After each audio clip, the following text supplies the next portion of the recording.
Hello friends, welcome to మన ఊరి వంటలు. మీరు ఇప్పటివరకు మన ఛానల్ని సబ్స్క్రైబ్ చేసుకోకపోతే సబ్స్క్రైబ్ చేసుకుని పక్కనే ఉన్న బెల్ ఐకాన్ని క్లిక్ చేయడం మాత్రం మర్చిపోకండి. ఈరోజు మన వీడియోలో అమ్మమ్మల కాలం నాటి వంకాయ మజ్జిగ పులుసు ఎలా తయారు చేయాలో చూద్దాం. దీన్ని చపాతీలోకైనా అన్నంలోకైనా తినొచ్చండి. ఎప్పుడు వంకాయతో పచ్చడి కూర ఫ్రైయే కాకుండా ఈసారి డిఫరెంట్గా ఇలా వంకాయ మజ్జిగ పులుసు చేసుకుని చూడండి, చాలా బాగుంటుంది. మరి దీన్ని ఎలా తయారు చేయాలో చూద్దాం. ఇప్పుడు ఒక గిన్నెలో మజ్జిగ తీసుకుని అందులో 1 టేబుల్ స్పూన్ ఉప్పు, 1 టేబుల్ స్పూన్ కారం, 1/2 టేబుల్ స్పూన్ పసుపు, 1 టేబుల్ స్పూన్ శనగపిండి వేసుకుని ఉండలు లేకుండా బాగా కలుపుకోవాలి.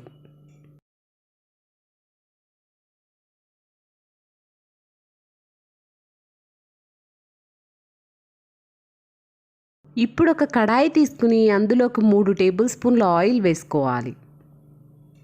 ఆయిల్ వేడయ్యాక ఇందులోకి పోపు దినుసులు, ముందుగా కట్ చేసి పెట్టుకున్న పచ్చిమిర్చి, ఉల్లిపాయ ముక్కలు,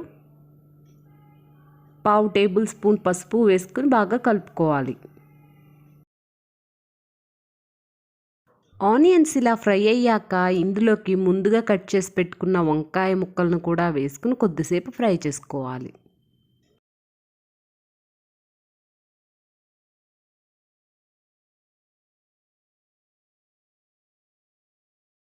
వంకాయ ముక్కలు కూడా ఇలా ఫ్రై అయ్యాక ఇందులోకి ముందుగా కలిపి పెట్టుకున్న మజ్జిగ వేసుకుని కలుపుకోవాలి. ఇప్పుడు దీనిపై మూత పెట్టుకుని మీడియం సెగలో కొద్దిసేపు ఉడకనివ్వాలి.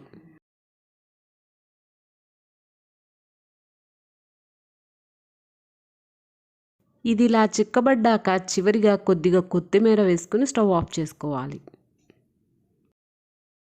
అంతే అండి, వంకాయ మజ్జిగ పులుసు రెడీ అయిపోయింది.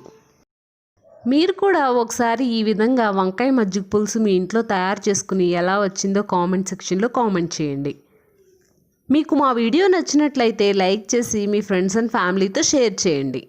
మరెన్నో ఇంట్రెస్టింగ్ వీడియోస్ కోసం మా ఛానల్ని సబ్స్క్రైబ్ చేసుకోండి. Thank you for watching.